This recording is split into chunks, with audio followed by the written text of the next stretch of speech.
Hello, today we're going to learn about how to lose weight without counting calories. So for a long time, I've had all my clients strictly do calorie counting, but over the years, I noticed some people are really good at counting their calories. Some start off pretty good and then kind of start tailing off. And others just never really get the hang of it. They just say it's too time consuming, it's too hard, and lots of different excuses. So over these years, I've tried to kind of develop new ways to get my clients results. And one of them is designing a plan that revolves around not calorie counting. And that's what this video is going to be all about. So the first thing we need to learn is how you actually lose weight. So if you look at the infographic right here, we're going to start by talking about calorie maintenance. So calorie maintenance is when your weight stays the exact same because you're taking in the exact amount of calories that your body needs on a given day. So in this example, you can see the calories are equal, and that means their weight's gonna stay the exact same. Now let's switch it over and lower the calories in this example. So as you can see, the amount of calories being consumed is less than what the person is burning on a given day. When there are less calories, that's what is gonna make you lose weight, and that's what's called a calorie deficit. So anytime you're trying to lose weight, you always have to be in a calorie deficit. If the scale's not moving, if you're gaining, it's because you're not in a deficit. It doesn't matter if you think you're eating too many carbs, what time of day you're eating, skipping breakfast, different things like that. It doesn't matter. The most important thing to remember if you want to lose weight is you have to be in a calorie deficit. Now, since we're not going to be calorie counting, that's an important piece of data that you're not going to be having, seeing those numbers each day of what's going into your body.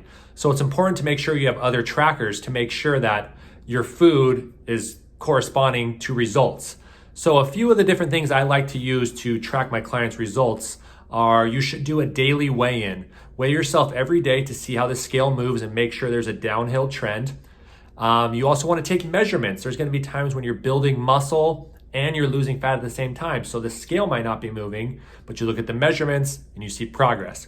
And the last one is kind of going along the same lines as measurements is taking progress pictures.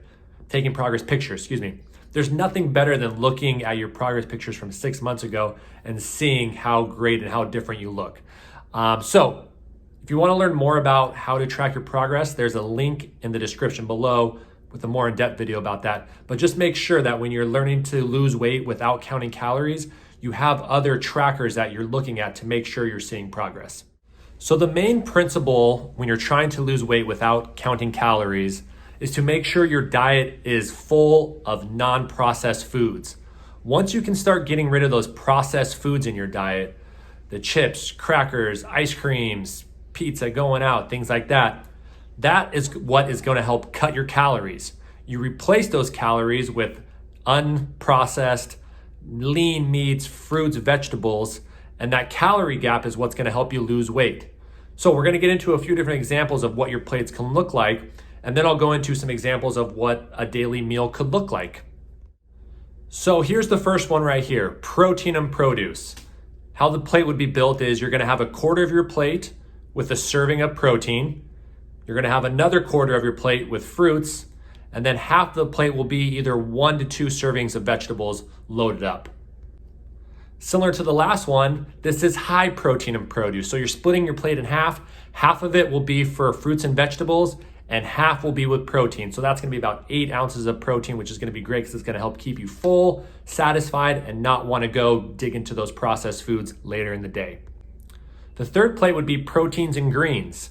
So this is kind of similar to the last one, but you're eliminating the fruit. So you're cutting down your carbs a little bit, and you're adding in that other layer of vegetables, again, to keep yourself full, and that's gonna help lower your calories. And lastly, the extra carbs plate. So this is more of just a very balanced plate. This is what a lot of people like to do just because they like a little bit more carbs in their diet. So this will be 1 portion of protein, a quarter of your plate with carbs. That can be a whole grain, that can be rice, that can be potatoes, different things like that. And then again, half of your plate vegetables. So if you notice a trend here, what is the common foods, between all these plates? High protein, lots of vegetables. These are the foods that are going to keep you full longer. You got to make sure that you're battling those hunger cues, because that's if you're hungry all the time, you're just going to eventually binge and go off the deep end. So make sure to fill your plate up, have those proteins, have those vegetables, and the results will come. Now let's talk about what the serving sizes actually look like for just building it on your plate. So for your proteins, it'll be about 4 to 8 ounces, depending if you're gonna have 1 or 2 servings. And a good rule of thumb to see how much protein you should have is put up your fist.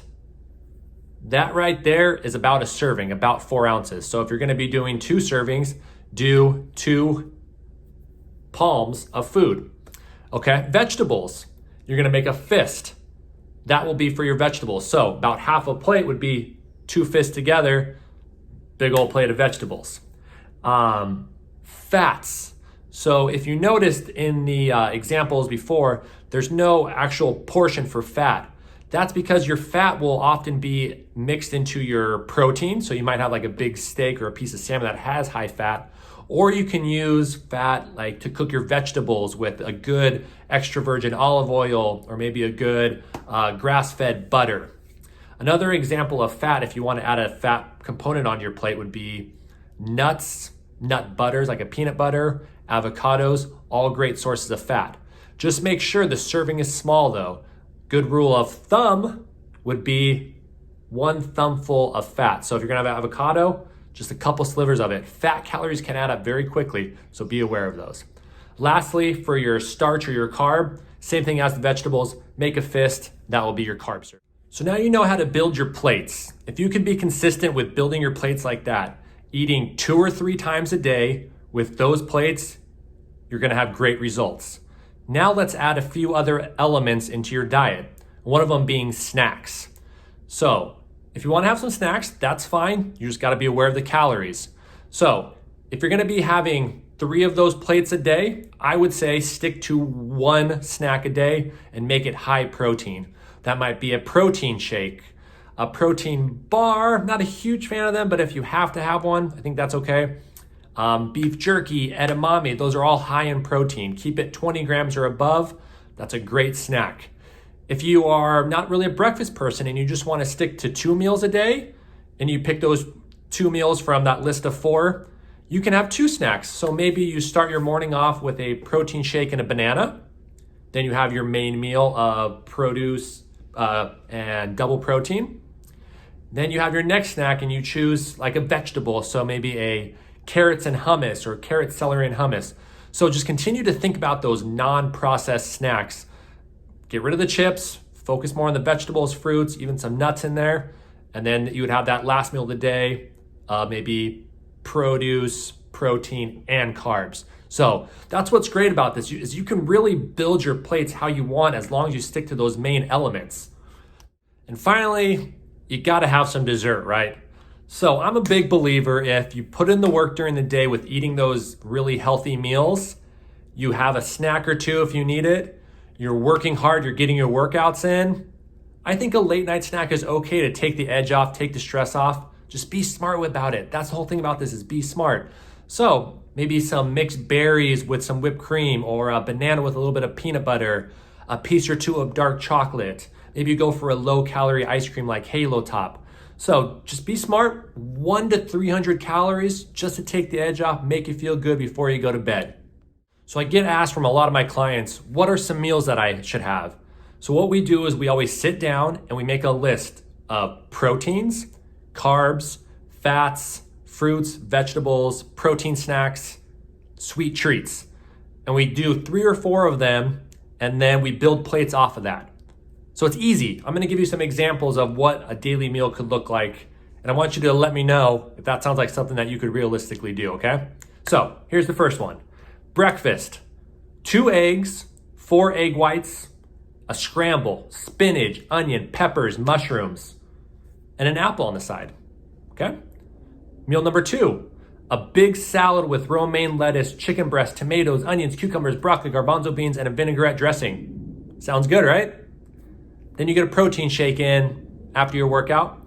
And then you finish the night, you make a stir fry with ground turkey. You get some cauliflower rice, carrots, peas, green beans, have a bowl of mixed berries on the side. You're watching TV at night and you have a couple pieces of dark chocolate. How does that sound? That's something you can do, right? It's not that hard. You're gonna have big plates of food. It's gonna be filling and it's delicious and healthy. So along the way, it's important to just self-audit yourself. You're not gonna be calorie counting, so just watch the scale, see how you're feeling, and make adjustments if you need to. If the scale's not moving, maybe you cut back somewhere. Have you been eating out too often and you need to get back to these meals? Then do that. Have you been really good with these meals and nothing's happening? Maybe see where you're eating too much. Maybe you're cooking with too much oil. Maybe your carbs are too much and it's adding to too many calories. So there's lots of little things you can tweak so you can start getting results. So try to do this for about 2 to 4 weeks, be consistent with it, and you should see results. And not only are you gonna see results, but you're gonna feel good. When you're fueling your body with healthy, non-processed food, just you have more energy, your skin feels better, your workouts are gonna be better. It's all around just a great feeling. So I hope that helps. In the description, there'll be a link to an article about this. So if you need those templates, you can screenshot them there. And then at the end of the article too, it'll have that little guide that I do with my clients of how we map out what foods they should do for a nice little grocery run. All right, hope it helps. Talk to you guys later. Bye.